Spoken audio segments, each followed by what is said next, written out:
आर्य समाज ने कभी भी अपना विकल्प ऋषिदेव दयानंद की पूजा नहीं की।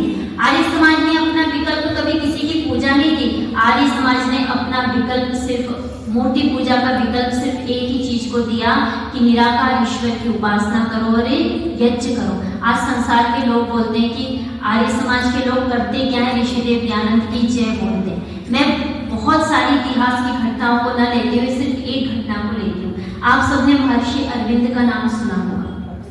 और महर्षि अरविंद घोष पौराणिक थे, मैं स्पष्ट कर दूं, आर्य समाजी नहीं थे, पौराणिक व्यक्ति थे।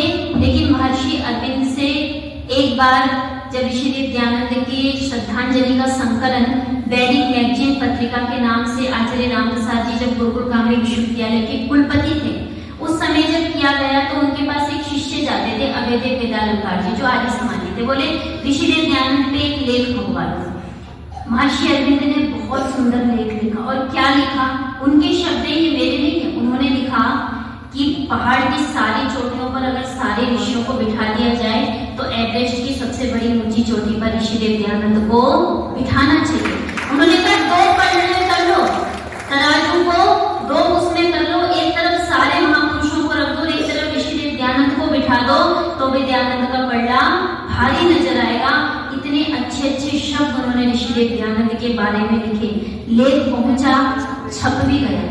अभयदेव वेदालंकार जी जब आचार्य रामप्रसाद जी से मिले, बोले मुझे स्वामी अरविंद जी से एक शिकायत है। उन्होंने कहा क्या शिकायत है?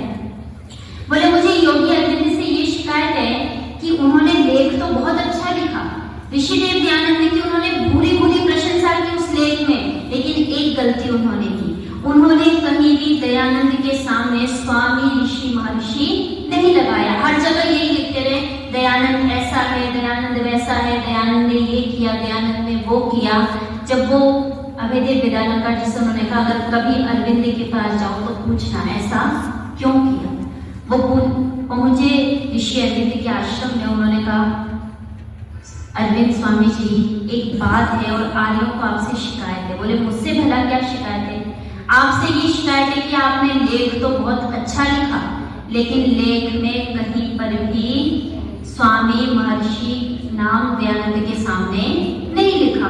बहुत अच्छे अच्छे उदाहरण आपने दयानंद के लिए दिए, लेकिन कहीं सम्मानजनक शब्द नहीं लिखा। अरविंद घोष जी हंसने लगे। महर्षि अरविंद हंसते हुए बोले बहुत भूल में हो आर्यों, बड़े भूल में हो। ये पूछना चाह रहे हो कि मैंने स्वामी जी का स्वामी विशेषण क्यों नहीं लगाया दयानंद के सामने?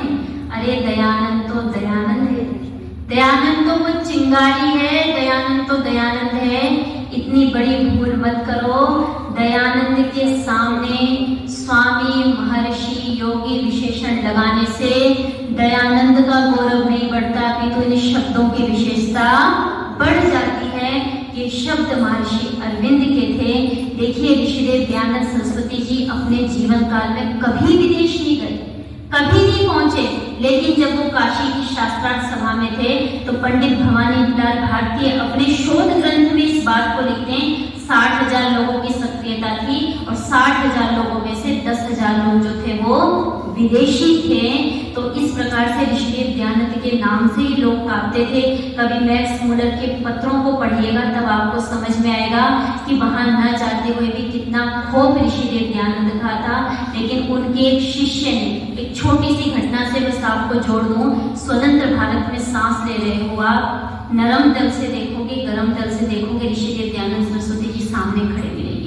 नरम दल से चलोगे, गांधी जी का नाम सुनोगे। वैसे तो कुछ महापुरुषों को ना हमने जबरदस्ती थोप दिया है कि बस मान लो, थोप देते ना किसी को कि बस इसकी आज्ञा मानिए।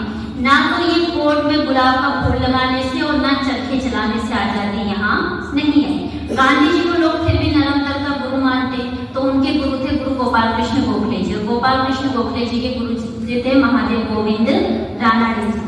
रानड़े जी जब पूना की धरती पर उपदेश मंजरी के जब प्रवचन हुए वहां से प्रभावित हुए। और गरम दल से चलोगे तो गरम दल में एक व्यक्ति थे श्याम जी कृष्ण वर्मा, जिनकी पत्नी का नाम था भानुमती आर्य। 1878 में जिनको ऑक्सफोर्ड यूनिवर्सिटी से लेटर मिला था वहां एज ए प्रोफेसर ज्वाइन करने के लिए, क्योंकि वो संस्कृत के बहुत बड़े विद्वान थे। 1905 में उन्होंने वहां इंडिया हाउस की स्थापना की। और जब उन्होंने वहाँ इंडिया हाउस की स्थापना की तो वहाँ से वीर सावरकर जी जैसे लोग मिले, जब उनको काले पानी से छोड़ा गया तो सत्यार्थ प्रकाश मिला। वहाँ से भगत सिंह जी जैसे लोग मिले। तो देश के इतिहास को कभी आप उठा करके देखना, जो लोग कहते हैं आर्य समाज ने क्या किया, आर्य समाज ने वो किया जो कोई कर नहीं सकता था। इसलिए 1, 2, 10 नहीं, अभी तो ऋषिदेव दयानंद सरस्वती जी का जीवन चरित्र इतिहास में सबसे ज्यादा 45 लेखकों द्वारा लिखा गया। कुछ बात है कि हस्ती मिटती नहीं हमारी, जादू वो है जो सर पे चढ़ के बोले। तो बोध तो ऋषिदेव दयानंद को उस दिन हुआ था, लेकिन ज्ञान जो है वो जाकर के गुरु बिरजानंद की शरण में हुआ और तब के द्वारा उन्होंने उसको सारे संसार में फैलाया। इसी का नाम क्या है, ऋषि बोधोत्सव है। ये जगाने और जगने का पर्व है। तो आइए हम सब मिलकर के खुद भी जगें, दूसरों को भी जगाएं और इस पाखंड और अंधविश्वास से बाहर निकलें, नहीं तो हम पहले की तरह गुलाम बन जाएंगे। स्वराज्य शब्द की ऋषिदेव दयानंद की मानसिकता को सार्थक करें और आर्यों तुम बढ़ते चलो। एक बार बोलिए महर्षि देव दयानंद सरस्वती जी की बहुत बहुत धन्यवाद।